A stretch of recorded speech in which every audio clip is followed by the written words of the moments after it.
هر چا کره چې به واده یا به ورلم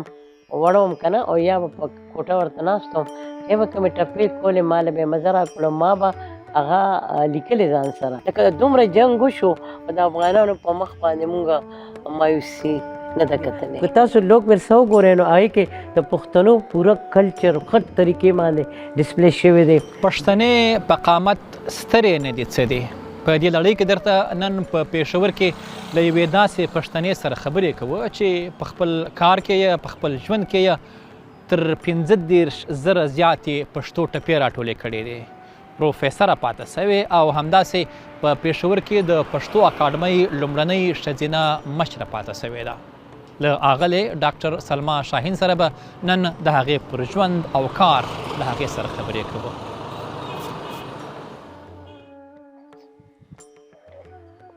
السلام علیکم. وعلیکم السلام. جوړ په خیر صاحبه. څنګه تاسو؟ بخیر یاست؟ څنګه یې؟ ډېره زیاته مننه. زه د مردان یم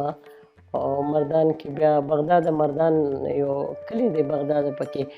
او پلار مې امیر محمد خان خدای دې وبخښي نو هغوی وفات شوي دي او خدای خدمتګار و په باچا خان ملګرو ډېر جیلونه یې تېر کړي دي مونږ د هغوی نه بغیر ژوند کړی دی نو بیا ایجوکیشن ته رالو مور مې کافي بولډ پښتنه بهادره ښځه نو هغې په کمو ذرایع کې لکه وړې وړې ځمکې وې لږې لږې په هغې کې پلان مې څه جواب نه کو بس دغه زمینداري مې ورته ووایه او باچا خان ملګرو بیا ایجوکیشن خو څنګه عامو پښتنو کیږي که نه چې پنځم پورې وایي شپږم وایي اووم اتم بیا جینکو خو پښتنو کې دا وي چې د پلار کور یې ویټینګ سټیشن وي او ما لږ باغي طبیعت لره چې هغه ډېرو څیزونو ته نه جوړېدم او پېښور یونیورسټي کې تقریبا زما داسې 50 کاله ورته ووایه چې تېر شوي دي چې په د 15 کې راغلي وم هاسټلونو کې وم بیا او په 30 کالو 8 میاشتو زه پښتو اکیډمي ته ایز ریسرچ افیسر راغلی وم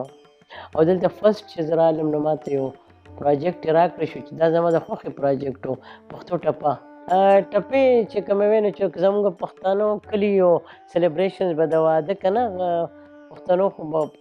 کلونه به انتظار کو بیا به ودونه کېدل نو د هغې سیلیبریشنز به تقریبا د واده نه یو میاشت مخکې 15 ورځې مخکې کېدل نو دې کې به د کورنو ښځو سندرې ویلې سندرو ته زما فطرت داسې و چې زه به په هر چا کره چې به واده یا به ورلم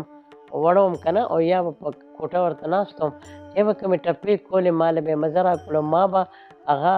لیکلې ځان سره وړوکوالي نه او پښتو مې ښه وه اردو هم ډېره ښه وه خو بیا داسې وشو چې څنګه زه دلته رالم نو هغوی ته خو دا پته نه وایي پته نشته چې چا ما ته دا پروجیکټ طاهر صاحب و محمد نواز طاهر صاحب پروفیسر و هغه ما ته دا کلیکشن او کمپایلیشن او په دې باندې ریسرچ راکړه نو خوشحالي خو وه ځکه چې زما د خوښې سبجیکټ و دا بیا الفابیټیکلی ارینج کولو دې سره سټوریز ډېر زبردست دي نو هغه موږ پیجن هول تاسو خو به لیدلي وایې ورته چې هغه الفابیټس الف او ب او د یې پورې یو ځای کولو په دغه موقع زه خبره نه شم چې څنګه زموږ سردار علي ټکر سره تعلق جوړ شو نو هغه راته نو هغه ته موږ اوریجنل ټپې ښکلې ښکلې ورکولې هغه به سندرو کې وې که نه داسې دلچسپي د خلکو ډیولپ شوه بیا په دې ټپو کې چې موږ ایډورټیزمنټ کوو او کو ایډورټیزمنټ هم نه م کوو نو خلکو ته پته وه چې دلته یو پروجیکټ روان دی او زما پښتو اکیډمي ته انټري داسې وه چې یو فیمیل و او بیا لټریچر سره مې تعلق و شاعري ما چېرته اتم جماعت نه کوله اردو پښتو دواړه او بیا پښتو ته شوم او بیا ټپې هم داسې رومانټیک شی دی چې خلکو خوښ و نو زه ذکر کولی شم د ډېرو لویو خلکو په هغې کې خان عبدالولي خان چې خپل ذاتي کلیکشن ما ته راکړی دی 900 ټپې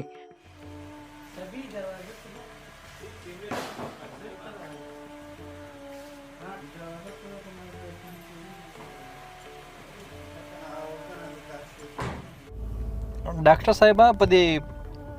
تاسو د افغانستان ذکر وکړو او هغه وخت چې هلته جنګ و نو د هغې خوا ډېر خلک هم راغله او ورځانه سره ټپې هم راوړې کیسې هم راوړې څه و پکې په هغه ټپو کې په هغه کې لږ راته ووایه چې هغه څومره ځکه هغه ډېر دردېدلی وخت و، خلک بې کور سو، بې وطنه سوه. مطلب هغې دا زه ویلی شم چې موږ دپاره پاکستان حکومت دا آرډرس کړی چې موږ دې ته خپل سیټس ورکړو. نو موږ سره سکالرز مختلف کلاسونو کې چې کومو ایم اے پښتو والا پریویس فاینل دا بیا راغله، موږ هغې ته د ایډجسټمنټ اکاموډیشن دومره پرابلم نه شو ځکه چې ژبه یوه وه او ثقافت زموږ یو دی او زموږ ژوند ځواک ټول یو دی. نو موږ د هغې نه بېلېدی نه شو، هغې زموږ نه نشي بېلېدی. نو ټپې چې کومې وې کومې چې دلته وې هغه هلته وې، هغه هلته چې هلته وې دلته وې. نو هغه چې کومې ناشنا وې زیاتې داسې ټپې وې چې د جنکو او زموږ د هېواد مل صاحب ما تاسو ته نومونه واخیستل، دوی به ډېره ښکلي لیکلې، مطلب اعلی دماغونه وو چې کوم آی طرف نه دې خوا راغله. نو هغې موږ سره د په زرګونو ټپې ما ته راکړي دي که نه، څه ته موږ په بیه اخیستې، چا به هسې راکولې، داسې د کتابونو ایکسچینج ورسره شو، داسې د کلچر ډېر زبردست مطلب او خو یو کلچر بالکل ډفرنټ شو د هغې په وجه. زموږ د سیریس فضا وه هغه لږ ډېره رومانټیک او خوشګوار او ښه غوندې وه. لکه دومره جنګ وشو او د افغانانو په مخ باندې موږ مایوسي نه ده کتلې. مطلب بریو خلک دی. تاسو چې کله شاعري اولو شپو کې درته یاد دی چې کله مو خپله شاعري پیل کړه، هغه وخت کوم شعرونه درته شته در سره که نه؟ او جي شته، ولې نه. ډېر پخوا ما په اووم جماعت کې اردو خو زموږ سرکاري ژبه وه، بیا ما موږ ته به د علامه اقبال او دا ټول رسخلنو اخبارونه به راتله، اخبارونو زما پلار خدای خدمتګار او هغه کتابونه کتل، اخبارونه شوق یې و ډېر زیات. نو موږ ته به اخبار خواتین، اخبار جهان، بانګ حرم، شهباز، په دې کې به یوه پاڼه د پښتو وه او زما دواړو ژبو لیټریچر سره زما شوق و. رحمان بابا مطالعه مې کړې وه د خوشحال خان خټک په وړوکوالي کې. نو هغې کې زیاته د ردم او د وزن دا ما د رحمان بابا نه راغوښتي دي او فکر خو د خپل وخت سره بدلېږي را بدلېږي. نو په اردو مې شاعري کوله، په اتم جماعت کې مې د اردو ړومبی شعر لیکلو، د هغې نه پس تر لسم بیا زه پښتو ته راوړېدلی وم.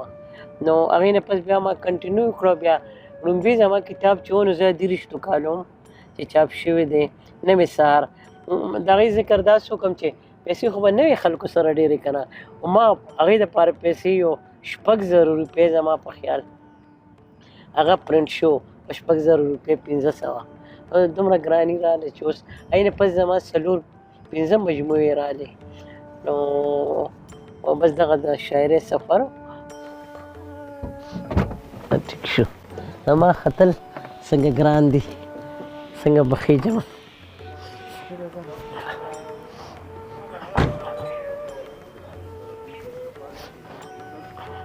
السلام علیکم، څنګه یې؟ فرخندې دفتر ته ځو؟ نه وړوکي ته.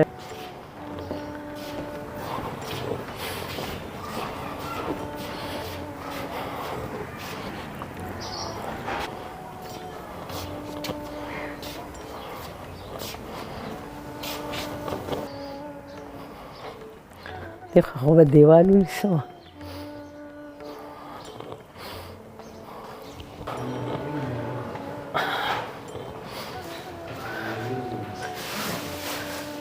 السلام علیکم. تاسو ته مونږ تکلیف درکړه. خوشحالي خو په دې باندې خو راغلی تاسو. څنګه یې؟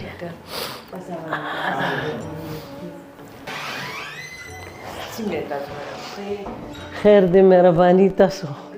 څنګه روان دي؟ یونیورسټي دا مېلمانه راغلي نو ماشاین صاحبه د هغې په هغه کې خو موجودګۍ کې خو وینا لږه مشکله ده ځکه چې زموږ ډېره درنه استاد هم ده او ټول عمر یې د پښتو ژبې او ادب دپاره ټول زه وایم چې دا عمر هغوی خپل وقف کړی دی دې دپاره او خاص طور په باندې د یو پښتنو یو ښځینه مشرې په طور چې د دوی کومه کارکردګي ده نو زه وایم چې د ډېرو سړو نه په دې اکیډمۍ کې هم ډېر مشران تېر شوي دي او راب هم شي خو زه وایم چې دوی کوم کار کړی دی او په کوم وخت کې کړی دی نو د هغې مثال به ډېر مشکله سره میلو شي او زموږ دپاره په خپله زه خو اکثر خپل هر یو لیک کې مې هغه کې چې دا زموږ دپاره یو رول ماډل دی خاص طور سره ښځو دپاره زه په خپله هم کوشش کوم چې څنګه لکه سلما میډم بولډ هر یو هغه کې هر میدان کې ډېر بولډ سټیپس اخیستي دي. نو زه وایم چې دغه شانتې کې دي مونږ هره پښتنې ښځې له پکار ده چې هغوی په خپل پښتو د خپلې ژبې دپاره چې کوم کار کول غواړي او مخکې کېدل غواړي نو هغوی له به دغه شانتې کې زړورتوب هم پکار وي.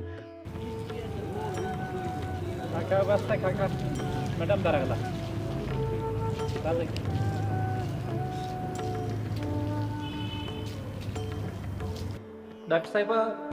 دغه میوزیم کله تاسو پیل که او لږ معلومات راکړه په دې کې څه دي څه تاسو راغونډ دا داسې و چې د زمانه مخکې کوم خلک و ډایرکټرز یا څه ایم دا کوشش و چې یو داسې میوزیم وي چې موږ د پښتنو کلچر ښایو او هغې کې موږ پریکټیکل هغه شی وښایو یا تصویرونه یا زموږ هیروز دي هغې پکې وښایو نو یو ډسپلی وکړي. ما کوشش وکړو دا یو وړوکی کوشش دی ما وی چې زمانه پس یا کله چې پیسې راشي یا دا خلک ویژن ولري نو دا به نور هم ښه شي. نو موږ کوشش دا کړی چې دا ویښ د دې داسې جوړ کړو چې مخکې فلریش شي که نه. نو هغې کې بیا ډایرکټر هم بای چانس بس داسې وشو چې هغه حالات فیوریبل و چې موږ HEC ته دا سبمیټ کړه تاسو څه جوړول غواړئ او د دې خوارۍ کې درته ووایم چې د دې ډېر میټینګونه شو نو هغه به اکثر اسلام آباد ته به زه په 6 بجې به اسلام آباد ته روان شوم نو سهار وختي به بیا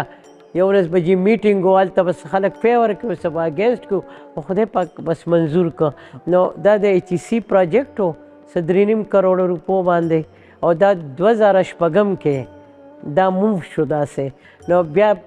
پروجیکټ خو راغی پیسې هم رالې بیا په هغې کار شروع شو. بیا د کار په دوران کې دا فرخندې ذکر وکړو ما نه کور غوښتل خو دا اکیډمي دی ختمه کړه خو هغې دپاره بیا ما کوشش کوم دې نه زه لږه لرې پاتې شوم خو اوس هم چې په دې کې څه پراته دي څه زما د کور دی څه ما ته ډونیشن دی څه خلکو ته ایډورټیزمنټ کړی څه فري را کړي چا په پیسو را کړي. موږ څه وزیرستان او ساوت نه چې کوم خلکو پښتنو سره مینه ایون دومره پورو چې هغه زه له سوات نه دیر نه دې ځایونو راغلي که نه ایډورټیزمنټ باندې تصویرونه را کړي دي چا ریر دغه ما ګراموفون او دا خو ما په سای جوړې کړي دا ډوامې او دا څیزونه که نه. خو تاسو ته ووایم دا میوزیم دی خو خلکو لوک ورسې والا سره دومره پیسه ده چې زموږ نه ډېر څیزونه اغوښتي هلته پراته دي. که تاسو لوک ورسه وګورئ نو هغې کې د پښتنو پوره کلچر ښه طریقې باندې ډسپلی شوی دی. ډریسز هم او دا میوزیکل انسټرومنټس او دروازو کې هغه کاروینګ چې کوم په سوات کې شوی دی نو موږ ته هغه ټول ضرورت شته. خو دلته یو داسې ایکسپرټ پکار دی لکه میوزیالوجي والا ارکیالوجي والا په دې منځ کې کوشش کوم پېښور یونیورسټي له حالات دومره ښه نه دي چې کوآپریشن وکړي دا هم خپل کوشش کوي ډېر زیات که نه. خو دلته به داسې نه د وایس چانسلر په سطح پورې کله حالات سټیبل کله نه نو هغې کې هغه سوچ نه پیدا کېږي چې دا به څنګه ډیولپ کړو پلانینګ به څنګه کوو. نو خدای دې کړي چې داسې وختونه راشي چې دا یو وړوکی میوزیم دی دا ډېر لوی شي.